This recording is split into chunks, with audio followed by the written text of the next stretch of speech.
Bismillahirrahmanirrahim. Assalamualaikum warahmatullahi wabarakatuh.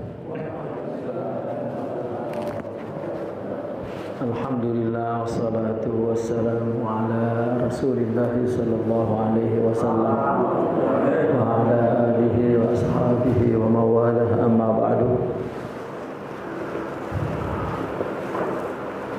Hadratul mukarramin, al-ulama al-ajilla wal-fudala wal-asatidah,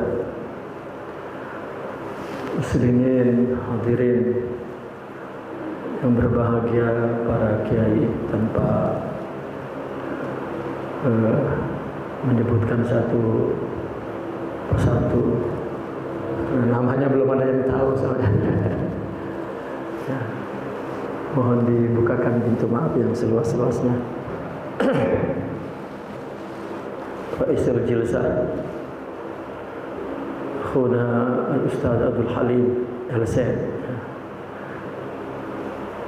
Saya tidak menyangka beliau jadi orang Bawean, kawan dulu di Kairo, jumpa di Kairo, alhamdulillah. Puji syukur kehadirat Allah Subhanahu wa taala. Sore hari ini satu kehormatan bagi al-faqir dapat mengisi daurah sebuah kitab yang kita pilih, kitab Syekh Al-Imam Al-Arif Billah Sayyidina Abil Abbas Ahmad Zarruq Al-Fasi.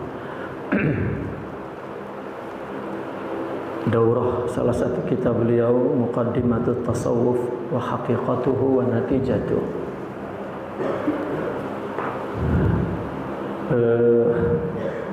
Mungkin sebagian ada sudah yang membaca kitab ini.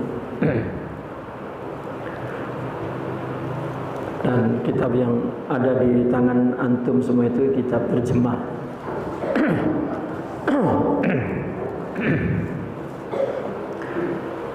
Kitab ini kami pilih sebagai materi daurah karena dianggap sangat penting isinya, sesuai dengan judulnya, Muqaddimatut Tasawuf wa Haqiqatuhu wa Natijatuh. Kitab ini menjelaskan tentang muqaddimah, permulaan orang bertasawuf.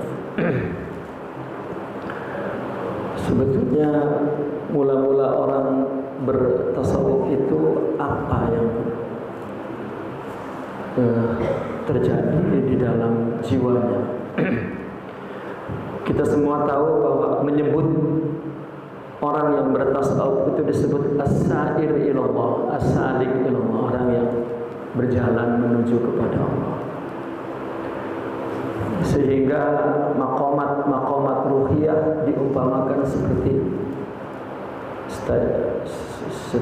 stasiun atau halte, karena gambarannya adalah perjalanan. Buku ini menjelaskan, katakan kalau orang lomba jalan, lomba lari, maka ada line start, di mana garis permulaan orang dinamakan lomba, dari mana mulainya. Tasawuf pun ada permulaannya. Perjalanan ini perjalanan rohani. Maka apa yang terjadi dalam rohani untuk dikatakan bahwa dia telah memulai bertasawuf. Dan itu penting, karena mungkin aja ada orang masuk tarekat itu berdasarkan emosional, terbawa orang, atau ada tendensi lain, tujuan lain gitu. Namun para ulama sufi telah menjelaskan bahwa muqaddimah tasawuf adalah seperti ini. Yang kedua tentang hakikatut tasawuf. Hakikatut tasawuf ini bukan ilmu hakikat maksud dalam kitab ini, tetapi hakikat bertasawuf. Artinya orang yang sedang bertarekat itu sebetulnya apa yang dia lakukan sehingga dia dikatakan sedang bertasawuf. Ya, kita melihat selama ini orang yang berzikir, mujahadah misalnya, atau suhbah kepada guru, itu rukun yang kita pahami. Rukun orang bertarekat adalah berzikir, mujahadah, suhbah, khalwah. Namun hakikat bertasawuf, artinya sebenarnya orang bertasawuf itu bukan itu. Kitab ini menjelaskan tentang hakikat bertasawuf. Sehingga orang yang merasa bahwa dirinya bertasawuf, apakah betul dia telah memulai dari start yang benar, atau yang sedang dia lakukan apakah betul dia sedang bertasawuf. Karena ada hakikat bertasawuf. Sehingga wanatijatuh, sehingga akhirnya apa yang terjadi pada dirinya, yang dia rasakan, yang dia alami. Nah, ini pentingnya kitab ini betul-betul menjelaskan manhaj yang sahih terhadap tasawuf, tarekat. Di samping juga kemudian dijelaskan karena perjalanan ini perlu kepada guru, maka dijelaskan ciri-ciri guru yang dalam tasawuf disebut kamil. Kita sering mendengar mencari mursyid yang kamil, maka buku ini pun menjelaskan tentang al-kamil itu, siapa kamil itu. Dan menjelaskan beberapa perbedaan yang orang menyebutnya sufi padahal bukan, menyebutnya kamil padahal bukan. Nah, buku ini ya, dijelaskan oleh Al-Imam Zarruq.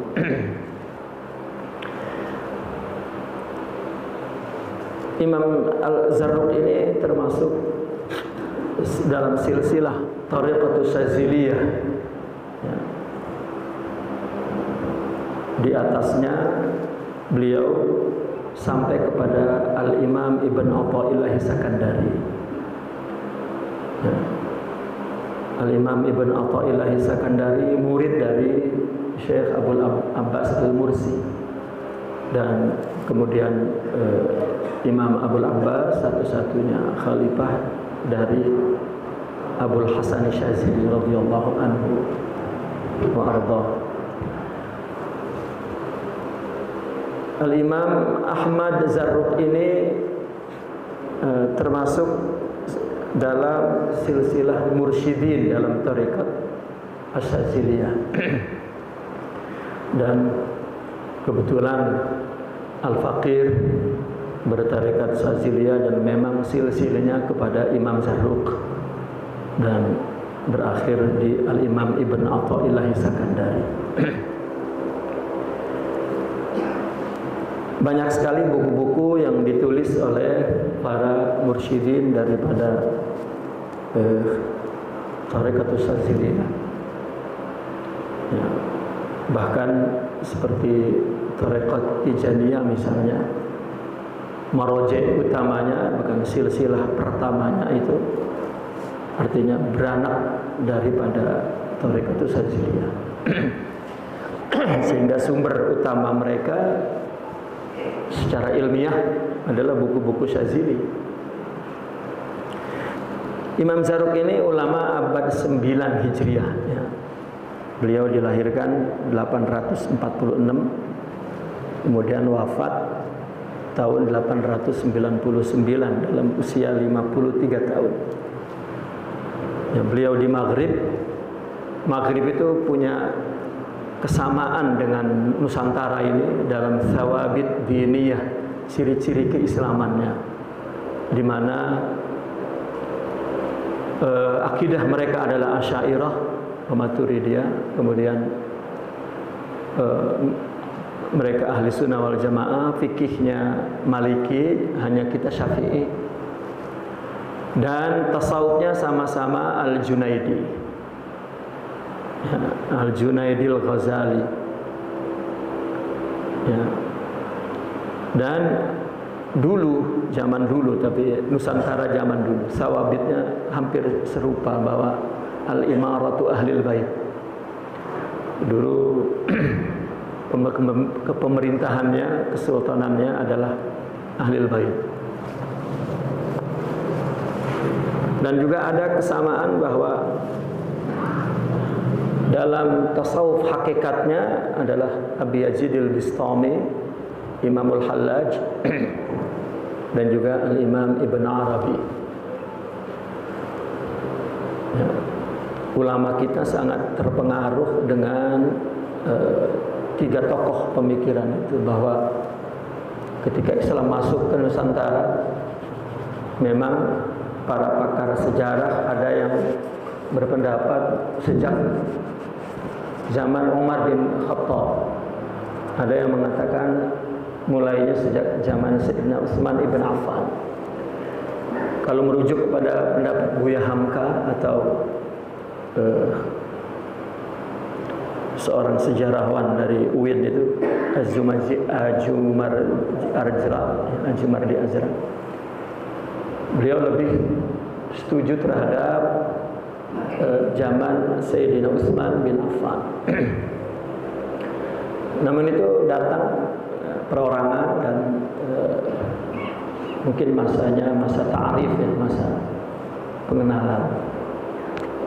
Tapi kemudian tiba-tiba ada sejarah yang mengatakan mula-mula Islam diperlak, ya, oleh seorang tokoh bernama Khalifah Nakhoda Abdullah Arif, ya, dan juga Ahmad Al-Qumairi, Samsuddin Al-Fasi.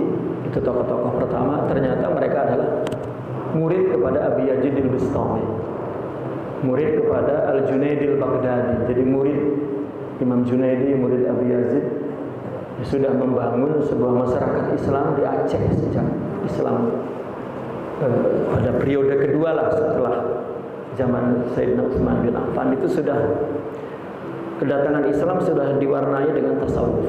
Bahkan tasawufnya tasawuf Abi Yazid al-Bistami, tasawuful Hallaj. Jadi wajar bumi Aceh itu penuh dengan tokoh pemikiran yang penghayatan tasawufnya adalah lebih mendalam tentang hakikat. Seperti munculnya di Jawa ini Siti Jenar, yaitu di periode keempat, ya. Wali Songo itu dalam marahil ad-dukhulu al-islami, ya, di Nusantara ini termasuk periode keempat. Itu sudah zaman Imperatoriyah Islamiyah.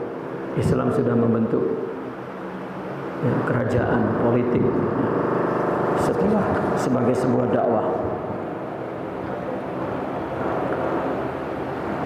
Artinya tokoh-tokoh Maghrib itu sangat dekat, ya, dengan budaya Islam kita, ya, karena penyebar Islam pertama adalah datang dari Maghrib. Datang dari Maghrib, kemudian dari Asia Tengah, melalui India, masuk ke Aceh, Campa, terus ke Jawa. Dari Maghrib dulu, baru kemudian daripada Masyrik.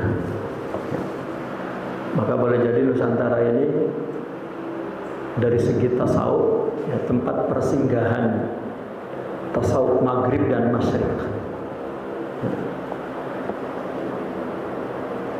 Itu yang pertama tentang sekilas buku ini, yaitu tentang menjelaskan muqaddimah at-tasawuf, hakikat at-tasawuf, dan natijatut tasawuf.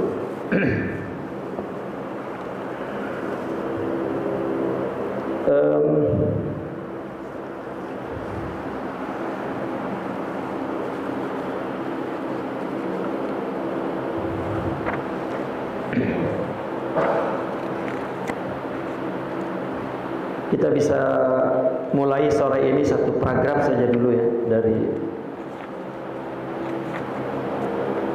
dari kitab ini. Ini kita mulai halaman 42. Halaman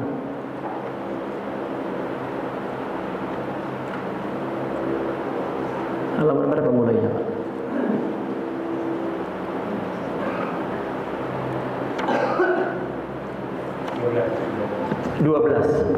Halaman 12 mulai.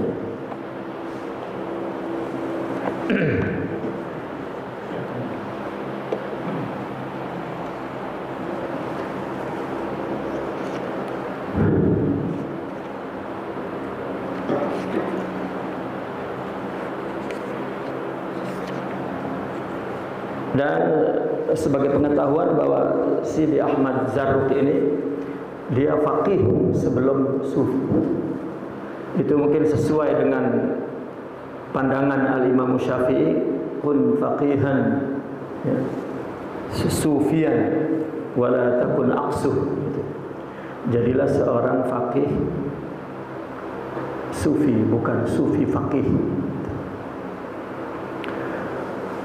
Dan Imam Zarruq ini seorang yang betul-betul ketika bicara tentang tasawuf, keterikatannya kepada syariat itu sangat tinggi. Namun ketika membahas hakikat, intiba ya, pemikiran Al-Imam Ibn Arabi sangat kuat. Tapi ketika bicara tentang tarikat, maka keterikatan kepada syariat itu sangat tinggi. Namun sebagai muqaddimah, Al-Faqir ingin sedikit memberikan satu gambaran bahwa tasawuf itu mempunyai dua makna. Ya, makna yang pertama kalau menurut Imam Al-Ghazali itu disebut al-muamalah. Ya, saya ingin menggunakan papan tulis.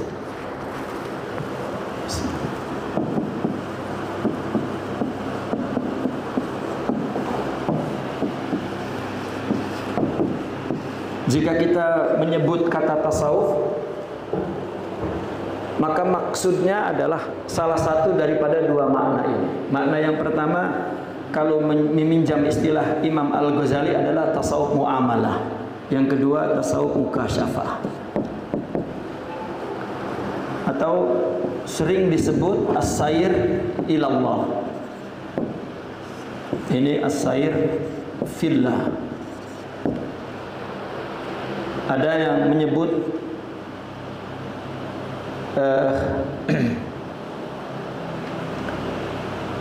at-tazkiyah atau al-mujahadah.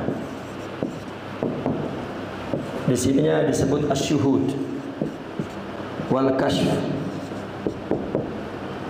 atau at-tariqah.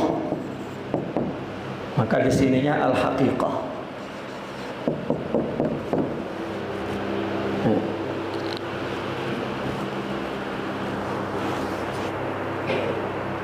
Kita mengenal kata tarikat itu salah satu makna tasawuf. Dan juga ilmu hakikat juga adalah ilmu tasawuf. Sehingga sepanjang abad dalam tasawuf ini mempunyai dua marwaje, dua kitab yang ditulis oleh ulama. Ada yang berkenaan dengan tarikat, ada yang berkenaan dengan hakikat. Ada yang berkenaan dengan perjalanan menuju kepada Allah, mencucikan diri. Ada kitab yang ditulis tentang dia sudah berjalan di dalam inayah Allah, fillah fi inayatih, fillah fi nurih, fillah fi haqiqatih, ya, tentang syuhud, tentang apa yang dia rasa kemudian dia ungkapkan. Nah, atau yang disebut ilmu hakikat gitu. Nah, ada orang tiba-tiba sering bicara hakikat tapi tidak tahu tarikat. Akhirnya ya meninggalkan syariat gitu. Dan ini tidak benar. Tapi tidak sedikit orang bicara tasawuf tarekat saja, mengingkari hakikat. Ini juga satu hal yang ironis, ya. Ironis. Saya meminjam satu perkataan imam, justru ini tokohnya tokoh Harakah Islamiyah, Al-Imam Asy-Syahid Hasan Al-Banna. Beliau mengatakan perjalanan ini wajib. Adapun ini adalah wahab, anugerah. Sehingga beliau punya satu perkataan yang terkenal, if'al ma wajab ya'ti kama wahab.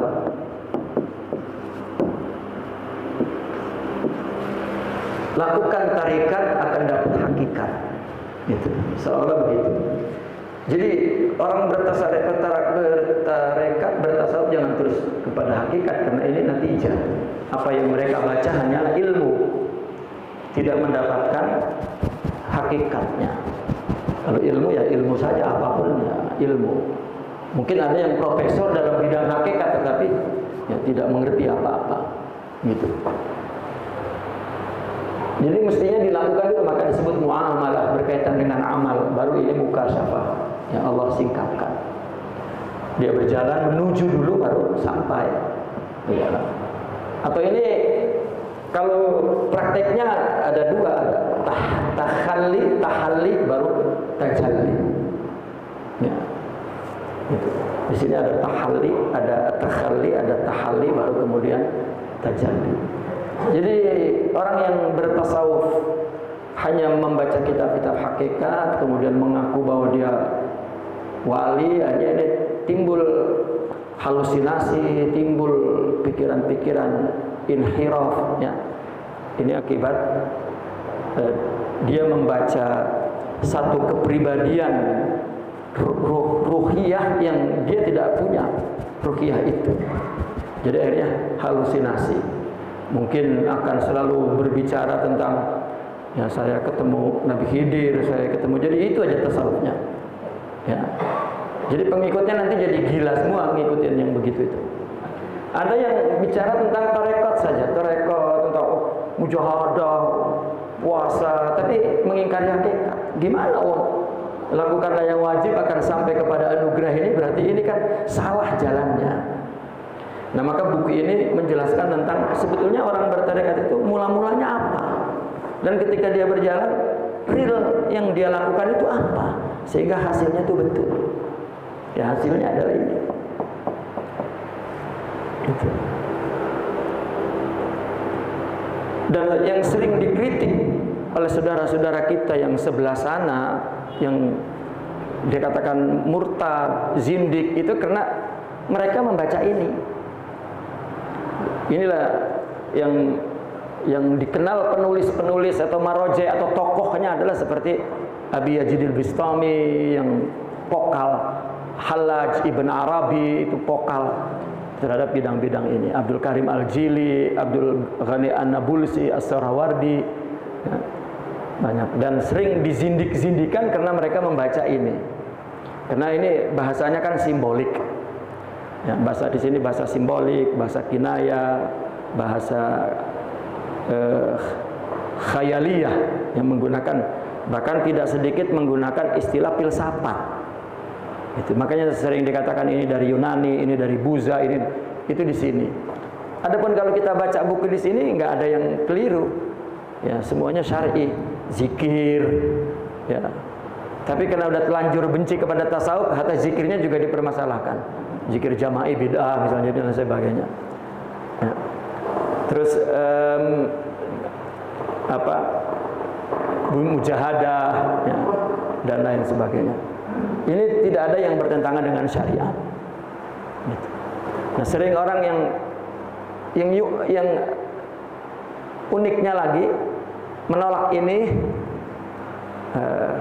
dia mengamalkan hal-hal yang syar'i, tetapi pikirannya itu suka membaca ini, gitu.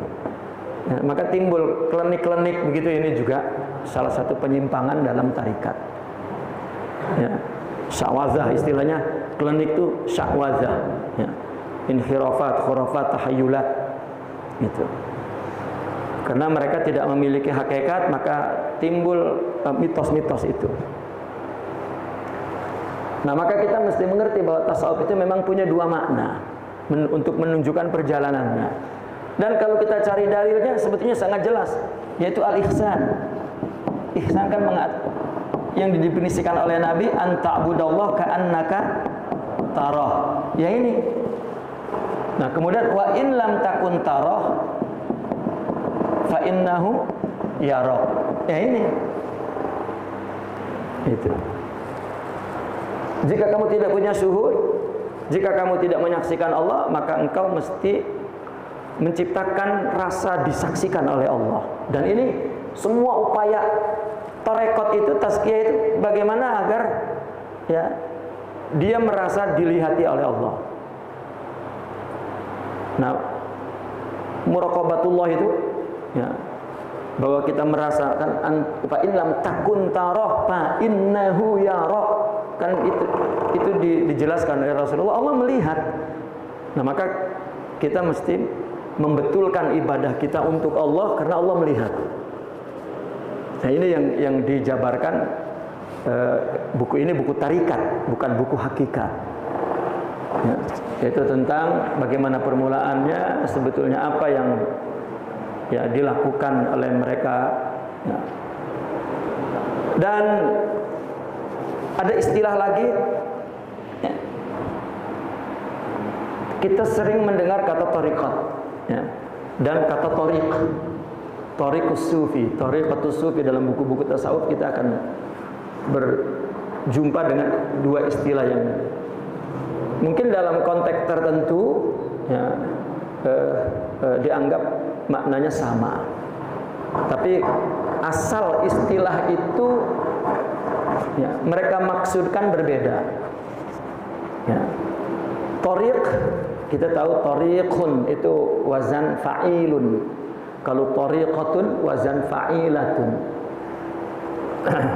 Di mana secara shorof wazan fa'ilun itu sifat. Tetapi apabila dikasih ta marbutah fa'ilatun maka menjadi isim. Ya. Itu digunakan oleh orang sufi untuk menjadi nama hay'ah dia, ya. Nama madrasah dia. Bahwa jika dalam buku itu disebut tariqus sufi itu berarti sifat-sifat ruhiyah, ya, sifat-sifat rohani. Maka dikatakan orang yang mempunyai sifat-sifat rohani itu sufi, ya. Karena sebenarnya kata sufi juga adalah seorang tokohnya, seorang al-arif, itu baru disebut sufi. Kalau muridnya, kalau orang yang sedang melakukan perjalanannya disebut mutasawwif. Seperti faqih adalah alim mujtahidnya, al-imam. Tapi kalau yang masih belajar maka mutafaqih. Nah, orang yang baru mulai tarekat ya kak mutasawwif ketika para mursyidinnya atau orang-orang yang telah usul, telah kamil, maka disebut as-sufi. Maka ketika tariqus sufi adalah satu perilaku, satu sifat ruhiyah yang sempurna yang dalam tasawuf disebut sufi. Siapapun orangnya, ya, maka tariqus sufi, ya, sifat-sifat mulia, sifat-sifat rohani. Adapun tariqah ini adalah lembaganya, madrasahnya, metodenya, gitu. Maka itu perbedaan tariq dan tariqah. Kalau tariqatus sufi maka madrasahnya berkenaan dengan manhaj. Ya, apabila berkenaan dengan manhaj, ya maka ada marhalahnya. Ya.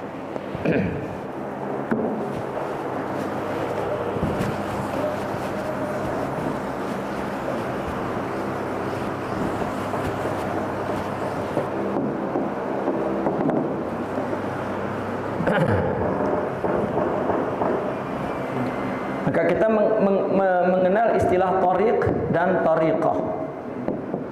Ya, tariqatus sufiyah, tariqus sufiyah atau tariqatus sufiyah. Ya.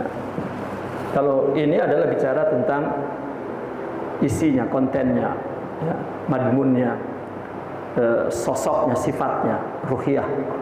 Ya, tariq sama dengan sunnah, sama dengan adah, sama dengan ya,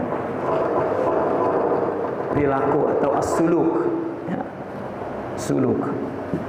Adapun tariqah ini mengenai madrasah, manhaj. Ya, jika bicara tariqah, maka dia bicara tentang manhaj amalinya. Ya, metode praktis di dalam madrasah itu apa? Dan ada marahilnya, ada marhalahnya. Bahkan ada al-maudu, temanya, dan ada natijahnya, an-natijah. Ya, ada hasilnya. Ya, itu thariqah namanya. Boleh dikatakan bahwa thariq ini al-baramij kalau istilah sekarang. Kalau ini adalah al-manhaj. Ya, ketika dikatakan thariq sufi, baramijnya, programnya apa? Ketika bicara thariqah adalah metodenya. Itu. Ya, semua ini adalah tasawuf. Maka tasawuf mengandung baramij dan mengandung manhaj. Setiap ilmu kan mengandung metodologi sendiri dan mengandung program yang ada dalam dirinya. Nah, maka baramijnya adalah thariq dan manhajnya adalah thariqah. Nah, berkenaan dengan thariqah ini berarti ada manhaj praktisnya. Nah, inilah yang kita sering dengar, mujahadah, zikir, khalwah, atau terutama as-suhbah. 4 metode utama ini mesti ada dalam tarikat. Mujahadah, maka tasawuf identik dengan mujahadah. Ya, mujahadah ya tazkiyah, tahzib, tarbiyah, banyak sekali istilah itu. Hampir identik. Sama, tarekat juga dengan zikir hampir identik. Ya, jika tasawuf mesti zikir. Ya, bahkan zikirnya macam-macam ya.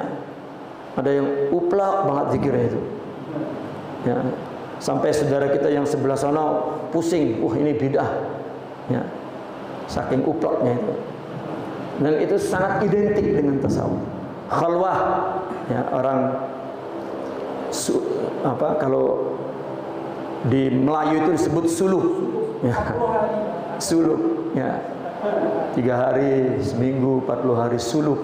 Padahal suluh itu juga istilah lokal ya, yang salah kaprah. Ya, suluk itu semuanya suluk. Mujahadah suluk, zikir suluk, suhbah suluk, at-tasawuf huwa suluk.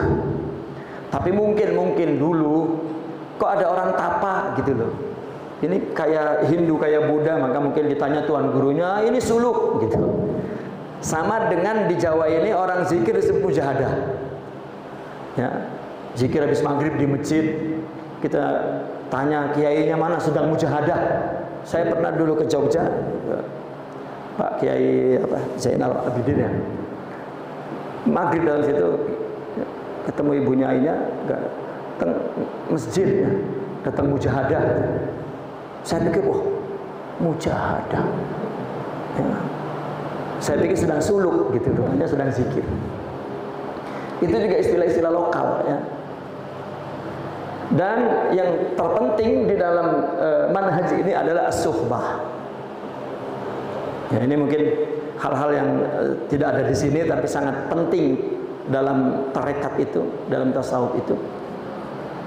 Bahwa ketika orang tasawuf, maka dia akan menemukan baramij, akan menemukan program-program ya, isinya tentang akhlak baik, akhlak buruk, tentang zaud, tentang apa, itu kan program semua tuh.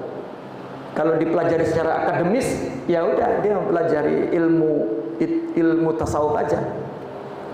Nah, ketika dia ingin bertasawuf, maka berkenaan dengan manhaj. Ya, berkenaan dengan manhaj. Karena ada thariqatus sufiyah, seorang sufi yang punya thariq, yang punya kebiasaan, yang punya perilaku, yang punya suluk, yang punya ruhiyah. Maka ketika kita ingin mendapatkannya, maka mesti mengikuti cara yang mereka tempuh, thariqah. Ya, maka kita akan berhadapan dengan manhaj, nggak bisa kita hindari, nggak bisa. Ya, kalau di kampus-kampus selalu ada pertanyaan dari mahasiswa, ada nggak tarekat yang modern, katanya gitu, tasawuf yang modern. Saya tahu maksudnya tasawuf yang modern itu tasawuf yang tanpa bimbingan guru gitu, sendiri-sendiri maunya. Ternyata tidak sendiri juga, nanti ada kelompok-kelompoknya, kelompok-kelompoknya yang sama seperti mereka, yang kumpulan hawa, ya, keinginan hawa nafsu yang rendah sendiri-sendiri. Dia kira perjalanan ruhiyah itu mudah dilakukan. Nah, mujahadah, suhbah, zikir, khalwah ini diantara 4 yang hampir menjadi ciri utama bagi tarekat, mesti ada ini. Meskipun ulama sufi sepakat, sebetulnya yang paling penting daripada 4 itu as-suhbah. Ya. Sehingga dari abad ke abad mereka mengatakan at-tariqatu hiya syaikh. Tariqat itu guru. Gitu. Dan gurunya guru hidup, bukan guru mati. Dan itu juga yang paling penting. Ya, terbawa oleh tradisi di kita itu. Kenapa? Karena tarekat itu kita diajak untuk menuju kepada al-hayy la yamut huwa Allah. Ya, zaman Rasulullah saja Sayyidina Umar enggak nerima itu Rasulullah wafat, tapi Sayyidina Abu Bakar mengatakan man kana ya'budu Muhammadan fa innahu qad mat. Wa man kana ya'budullah fa innahu hayyun la yamut. Maka sering timbul, oh sekarang nggak ada mursyid kamil gitu. Di mana-mana begitu sering timbul. Itu mesti yang ngomong begitu itu di kampungnya dulu ada mursyid kamil, kemudian tidak ada setelah wafat. Lalu dia nafikan seluruh dunia tidak ada. Kan nggak ada di kampungnya.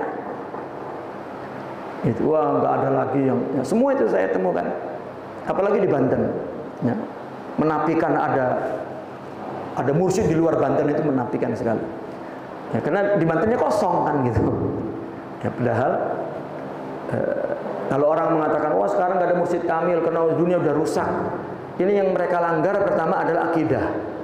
Seolah-olah Allah itu sekarang sudah tidak mampu lagi menjelmakan orang yang kamil karena kalah dengan keadaan ya, manusia. Kan rusak itu akidah itu kalau begitu. Ya, tidak sampai hari kiamat. Tidak kosong dunia ini dari majla ilahi, majla Muhammadi istilah mereka, jelmaan Tuhan. Ya. Dan orang bertarekat itu sejak dini gurunya itu mengajarkan muridnya untuk tidak bergantung kepada selain Allah. Coba lihat hikam Imam Ibn Athaillah As-Sakandari. Hikmah pertama itu min alamatil i'timadi alal a'mal nuqsanur raja ila wujudiz zalal. Sejak awal berarti setar orang bertasawuf itu adalah bagaimana menghadapkan jiwanya kepada Allah. Jika belum melakukan itu maka belum bertasawuf. Sampai mereka mengatakan kamu ibadah jangan karena surga dan neraka, itu karena apa? Agar karena Allah. Ya. Itu sebetulnya hakikat bertasawuf itu. Sampai kita melakukan apapun hanya Allah saja. Ya. Al-Imam Ibn Arabi mengatakan jika ada guru sufi tarekat membimbing murid, lalu yang ada di benak murid oleh gurunya itu dihadirkan keagungan gurunya, itu bukan murabbi. Karena seorang mursyid bagaimana menghadirkan keagungan Allah kepada jiwa muridnya dan melihat murabbi itu sama-sama dua ukhwah, dua akh ya, yang berjalan, yang satu di depan, yang satu di belakang, mengharap karunia Allah dan rahmat Allah. Maka lihat dalam kisah-kisah para wali, ada seorang guru telah menciptakan wali, seorang wali menciptakan wali, tapi kemudian gurunya kafir. Sebagian muridnya berhenti bertasawuf. Kenapa? Wah, sesat ini. Kok akhirnya gurunya kafir. Ya. Ada kisah itu di dalam kitab Al-Fathur Rabbani Imam Abdul Ghani An-Nabulsi. Banyak sebetulnya dalam kisah-kisah para wali.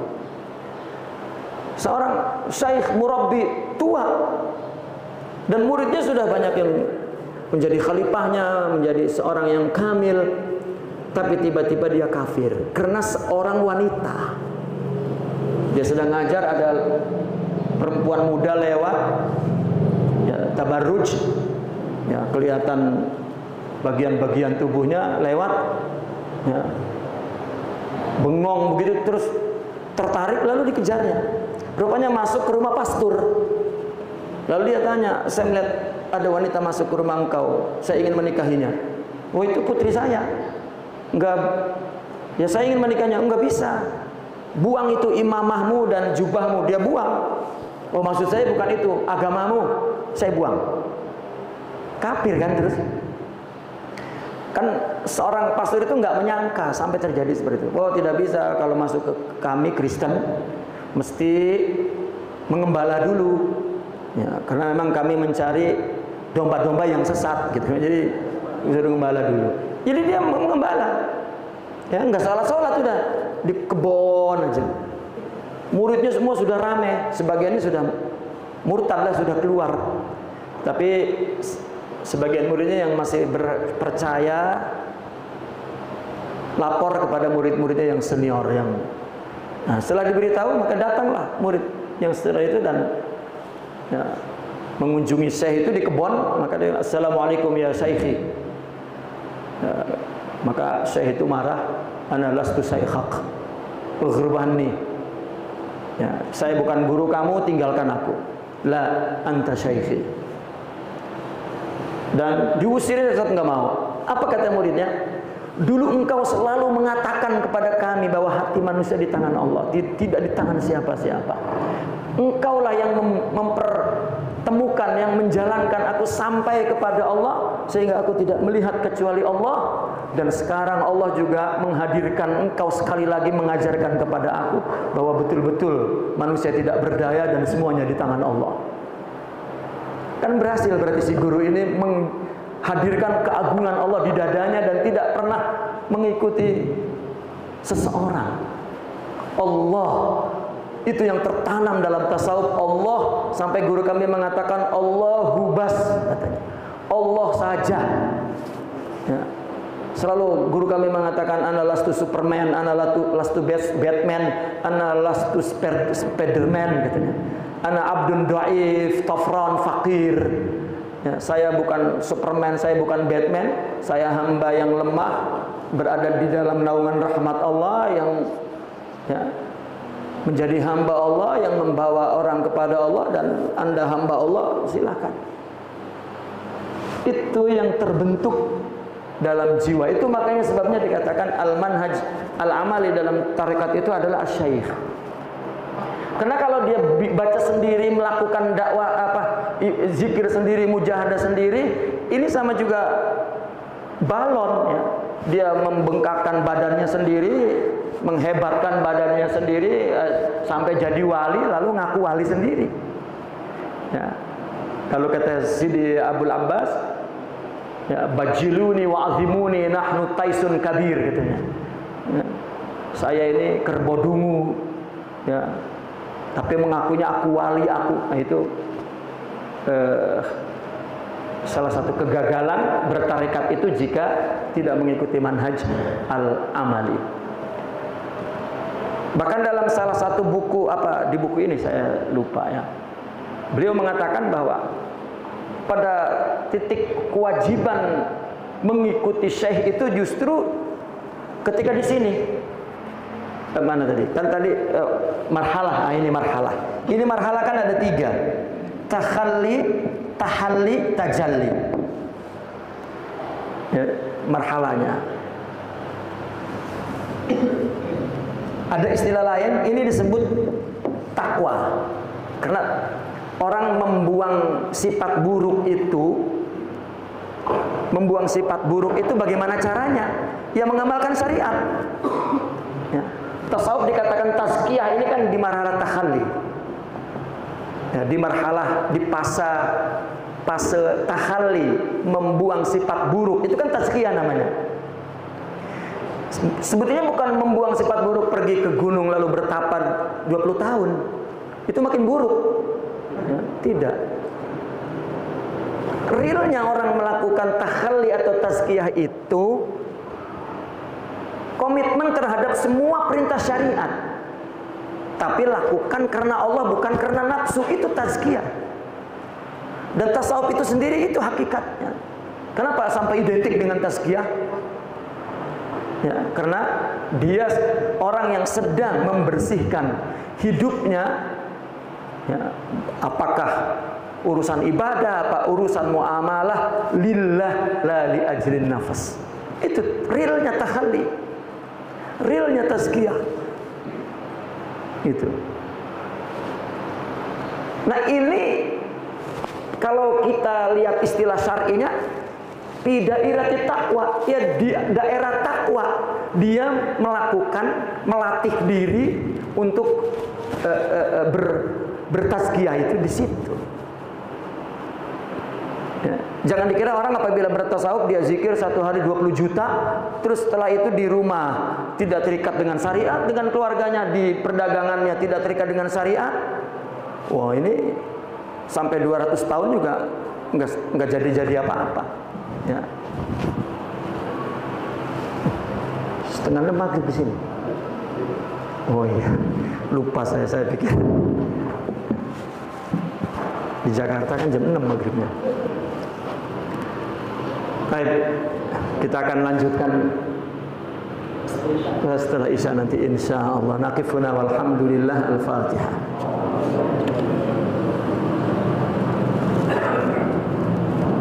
Assalamualaikum.